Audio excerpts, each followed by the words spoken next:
Greetings, booktubers, and welcome back to Grammaticus Books. Welcome to a book haul unboxing / Sunday Comics edition of Grammaticus Books. And allow me to explain.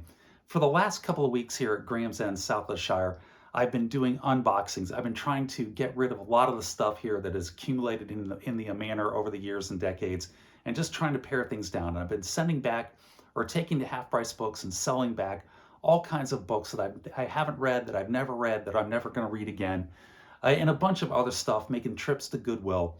And today was no exception. So I loaded up about a dozen books and a dozen puzzles and drove them over to Half Price Books and took them in order to turn them in for cash. And I turned them in for cash, and so I'm walking out. I had no intention of buying anything, but then I walked by this beauty right here, Ace Fantasy Books, Conan the Buccaneer, number 6 in the series from 1983, with this gorgeous Frank Frazetta cover, and it is in absolutely pristine condition. It is the best condition Conan the Buccaneer I have ever laid eyes on. It looks like it was printed yesterday. And the price was right on it, and I could not walk out of the store without picking that up. What a just absolute gorgeous cover, and what just fantastic condition this book is in. I couldn't believe the shape this book was in. So even though I already own several copies of Conan the Buccaneer, at least one, I think I've got another one around here somewhere, I had to pick that one up. And that was the first part of the book haul. So I'm done there at Half Price Books. At that point, I was headed over to a local friendly gaming store that's also a collector's shop, and I had an old Sega Genesis with about 6 Sega Genesis cartridges, still in the box, still with the manuals. And I was taking them to this local friendly gaming store because I knew they'd buy back that stuff. There, I can talk tonight, even though it's late. And I didn't know what it was going to be worth. I was just going to drop it off at Goodwill or just throw it into the trash, frankly. But I knew I could get at least something for it at the LFGS. So I drove over to the LFGS, go in there, I dropped the stuff off at the counter, and the guy goes, well, let me research it, and I'll get back to you. I can't give you cash, but what I can do is I can give you store credit. I'm like, yeah, that's fine. It's better than nothing. It's monopoly money, basically. But yeah, go ahead and let me know what you have. So he goes, I'll take a look at it. It'll take a few minutes. Why don't you walk around and then come back? So 10 minutes later, I come back to the front counter. The guy walks up. He tells me how much he's going to give me in store credit for the Sega Genesis and about 6 games still in the cartridges, still in the boxes with the manuals. And my jaw dropped open. It was in the hundreds of dollars.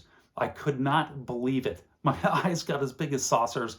I was stunned at the amount of money that he was giving me for in-store credit, which is basically monopoly money, for these items on the Sega Genesis. But I was like, hey, I'll take it. So at that point, I went back into the store, and I always like to pick up vintage and collectible role-playing game guides and materials from the 1980s, the old school vintage RPG materials, because they're getting harder and harder to find. And he had a boatload of off-brand, non-D&D RPG games and material guides back there, and I just scooped them all up and brought them up to the front of the counter. So the first thing I did is I went back and I grabbed a bunch of Talislanta materials. And here's Talislanta, 2nd edition core rulebook, the handbook and player's guide, or say campaign guide, which just means the player's handbook and the dungeon master's guide, essentially. And this was a role-playing game that was set in a distant fantasy universe, a fantasy world of high magic and high technology. And it's kind of famous for not having any human beings on it. And this is by Bard Games. And again, this is the core rulebook here. Here you've got some of the different character classes with the drawings of them that you can play here. You've got this old school art here of some type of a denizen of Talislanta here, either tattoos or that's his natural skin color. I'm going to go with tattoos, but it's kind of a cool RPG, old school RPG artwork. Let's see if we can find some other artwork in here. Oh yeah, there's some of that old 1980s artwork. So that was the core rulebook. I picked that up. The next thing that I picked up was a Naturalist's Guide to Talislanta, which is just basically a monster manual. Looks like a Hydra, or what passes for a Hydra on Talislanta there. Here we have a Flit and a Gnomekin, which is just Talislantese for a gnome, I'm guessing. A little bit of a little bit of a takeoff on Dungeons and Dragons. And then you have a Dodder and an Enim.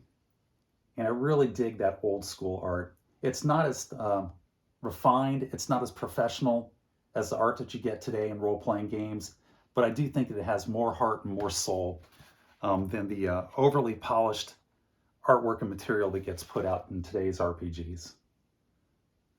So that was the Naturalist Guide. And then we picked up this one, the Geographica, which is sort of a campaign map, I'm guessing. Let's pop this bad boy open and take a look at it.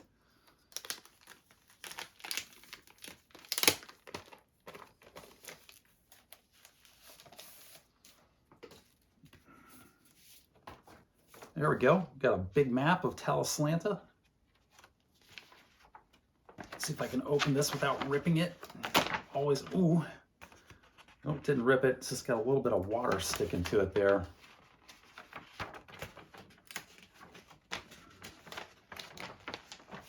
And got a little moist at some point. Do I have it upside down or right side up? Got it right side up. Take a look at that. That is nice. That's a nice little full-scale map there of Talislanta.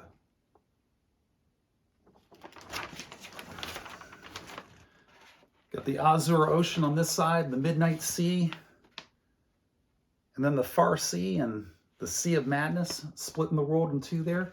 That's nice. Nice little map, color map to go with it. Got a little Geographica guide to explain it. And what do we got here? It is, oh, okay. It's a Dungeon Master screen. You have all kinds of reference charts and tables. And on the other side, you've got a map of Talislanta, so you can put that in front of your players and roll dice and refer to role-playing charts and rules while you're playing Talislanta. Nice, I like that. Little map and Dungeon Master screen all rolled into one. Next, we have the Cyclopedia of Talislanta with a nice little old school vintage artwork on the front of it there. And again, I really like the old vintage artwork. It's got character, it's got style, it's got panache. It's not overly polished. And this is Volume 2, The Seven Kingdoms. We got a couple of these cyclopedias. We'll pop one open and I'll just do the covers on the other ones. Come on out of there. Come on, get out of there. There we go. Ah, here we are. So there's that large map that I just showed you. And then it highlights here in red the section of the map that you're in, which is the Seven Kingdoms. That's nice. I think it's a nice little reference there. Let you know what you're looking at. Got something tucked in here. What do we have tucked in here? Oh, got an artifact. Let's see what this artifact is. Oh, it's somebody's address. I'm gonna have to edit that one out. Yeah, okay. We'll have to edit that out. I showed that up on the screen. I'm gonna have to figure out how to blur that one out, or I'll just cut it out. You got the cities of Talislanta. What do we have here? Got an overview. It's a close-up of the Seven Kingdoms. And then we're going to have a bunch of information for our cyclopedia. That's a little city map drawn on there. And so there he goes, Volume 2, The Seven Kingdoms. Keep that together. Here's Volume 3, The Wilderlands of Zaron, with another nice little vintage painting on it. It's pretty cool, like it. And then Volume 5, The Eastern Lands, with a very devilish looking fellow there on the front. But again, just a classic old school art. Love that old school art. And then we have The Scent of the Beast in Talislanta. I'm guessing this is an adventure module. Let's pop this one open and see if I am right. So there we are, The Scent of the Beast. The mystery begins. Day 5. We have been in Tordan but a day, and already it is clear that Aben Kwa was right. Something sinister is going on here. Of course it is. A woman has been killed in the ruins outside of the town. The trade in arms is brisk. And we have heard many rumors of suspicious characters. One in particular, Jafar, is certainly not who he claims to be. Get involved in the rise of the Submen with the first full-length adventure. Yep, it's an adventure novel. The first full-length adventure of Talislanta. Here we go. We've got a couple of adventure locations.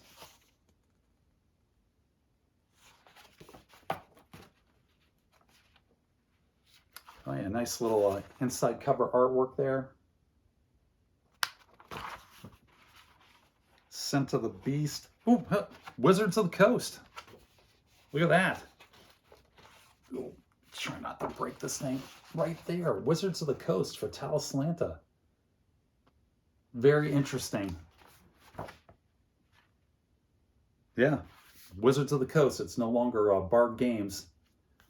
I wonder if this is either before or after they took over TSR. What's the date on this? Come on, give me a publication date here.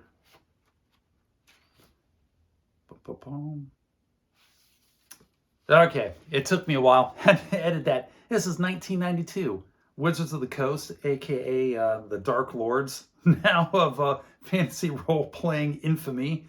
But that's 1992, so I'm not sure if that's before or after they took over TSR, but that's kind of cool. And yeah, you've got the first full-length adventure module for Talislanta there, Scent of the Beast. So that's pretty nice. Keep that together. And then we've got the Chronicles of Talislanta with artwork by P.D. Breeding.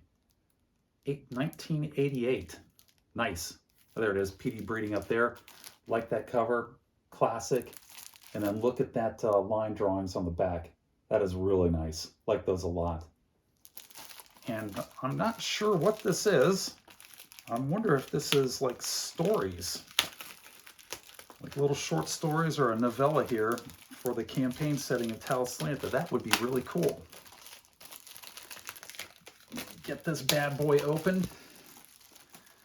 Tape, which is the bane of collectibles. There, all right, that peels up. Peeling. There we go. Almost there. Bang. Bada bing, bada boom. Yep, Bard Games. Yeah, look how nice that is. Look at that, that beast on the back with the claws coming at you. Very good, very quality. I don't know if P.D. Breeding did that one as well. A little adventure there. So what are we looking at? What are the Chronicles of Talislanta? A little bit of water damage on the inside. Copyright 1987, which would make this first edition, illustrated by P.D. Breeding. So it looks like it's all P.D. Breeding art. Got another map of the world. Introduction. These are the Chronicles of Tamerlane, explorer, self-styled wizard, and obscure author of ancient times. Within, the wizard recounts the tales of his travels throughout the strange and mysterious land known as Talislanta. That is awesome. Here you go. There's Jangara. I'm guessing these are little short adventure stories. I may have to read this for Garb August. Sylvanas. That is really cool. Like that a lot. It's a nice little find there. Drop that baby down there. Try to be careful with it. So that was all the Talislanta. Then I picked up, this is Skyrealms of Jorune role-playing game. I believe this is a first edition box set. And it supposedly is complete. The owner said it's complete with 2 additional supplements that are in here. It's a complete role-playing game. Another off-brand RPG from the late 1980s with a classical style cover on there, painting. Very different sort of style for these RPGs in 1988. Death Scene of Sho Kapratra, Sholari of Tashka. Done up like a Michelangelo. Nice touch. Let's see if we can get this thing open or figure out how to get it open. I'll probably have to edit out half of this. Okay, and out comes the box. Bang. Territorial Bellowing of Adar Corendon. Nice little line work on the back. Love that line work. Love that old school art. I know I keep saying that, but it's true. Let's open this baby up. There's the box cover. The Tother Guide, whatever the heck that means. I have no idea. Player manual, self-explanatory. I know what that is. A Sholari guide. Magic, maybe? Maybe that's the Tome of Magic. The Skyrealm Colavisandra. Oh, that's right. These are floating islands. Jorune is a series of floating islands that you travel between. Oh, check that out. Nice. Look at that. That is why I picked this stuff up and collect it. This stuff is getting harder and harder to find.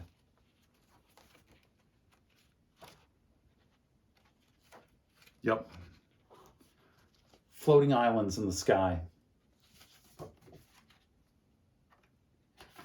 Very nice. I like it.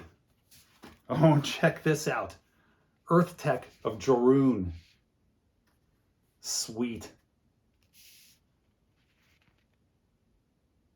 The blood red on the black. Very good.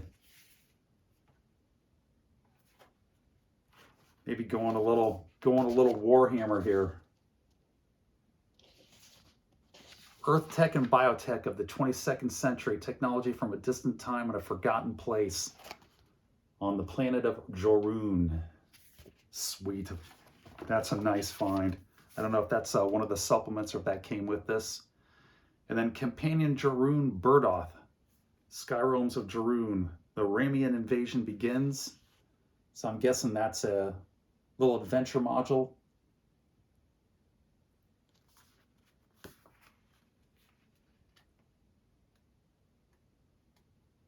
Yeah, it looks like it's an adventure module. More maps. They like their maps. Ooh, comes right out of there. Don't think that was supposed to happen. I think that's supposed to be, yeah, 27, 28. Yeah, that's not supposed to come out as far as I can tell. All right, it doesn't have staple holes in it, so maybe that is supposed to come out so you can bring it out and play it. And another nice little monster drawing on there. And then the last one in the box set here is Companion Jorune Ardoth. Skyrealms of Jorune. After the warp flash of 3475, the Ilshan Shiavid with a very nice cover. Quality artwork. Love it. Oh, look at that. More quality artwork. Sort of in the vein of the Man Kazin Wars there. And then on the front here, they're going sort of Tyrannid Warhammer. What is the date on this? I got to look that up. 1987 makes this a first printing. Nice little city map to go with it. Good stuff. Excellent. I think that was a good purchase. Let's drop these back in the box. Speaking of Warhammer, when I was leaving Half Price Books and I was buying the Conan the Buccaneer, let me gently set this over here. Behind the counter, they had up on the shelf where you couldn't get to it, they had Warhammer books, and they had a sign on there, Warhammer 40,000 books by the Black Library, and it said Warhammer books starting at $50. And I talked to the clerk, I go, are you kidding me? Your Warhammer novels, and these are cheap little paperbacks the Black Library puts out, very low quality paperback novels. The physical quality of them is very cheap. I'm not talking about the writing within it. The writing varies greatly. They have some really good writers over at the Black Library for Warhammer. Dan Abnett is fantastic, but the books themselves are very cheaply made. And I'm like, are you kidding me? You are charging $50 to start? That is your floor for pricing out on Warhammer novels. And he goes, I know it seems really high. I thought it was high, but these things sell. You put $50 to $100 on them, and they went from 50 straight up to 100, and from that over $100. And he said that their Horus Heresy books sell phenomenally. And they put these things in, they put these prices on them starting at $50, and they go straight out the door, which I thought was absolutely unbelievable. And I've got Horus Heresy over here somewhere. Yep, there's my Horus Heresy. I've got the first 4 novels in the Horus Heresy, and those are actually very, Very good. They're very well written, very entertaining science fiction books from the Warhammer universe. But I had to tell that little vignette. I couldn't believe it when I saw the sign on that with Warhammer novels starting at $50. But over at the local friendly gaming store with my Monopoly money, the last thing that I got was this Marvel graphic novel, Doctor Strange and Doctor Doom. Can't talk tonight. It is very late. I'm shooting this late at night, and that's usually a really bad idea. When I'm shooting my videos and I'm tired, I have trouble stringing words together, and tonight is no exception. Triumph and Torment by Roger Stern, Mike Mignola, and Mark Badger. And look at that Mignola cover on there. Doctor Doom and Doctor Strange together. I knew I had to get this one. So let's open this baby up and take a look at what it looks like on the inside. Kind of a story we've got going and what kind of quality artwork Mike Mignola has produced for us here.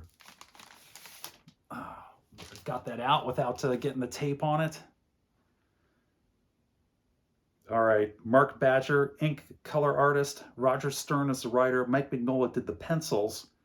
Mark Suri, assistant editor. Jim Novak, letterer. Ralph Macchio, editor. There you go. Tom DeFalco, editor-in-chief. Yeah, look at that. You cannot go wrong with Mike Mignola, even if he's just doing the pencils. Good stuff.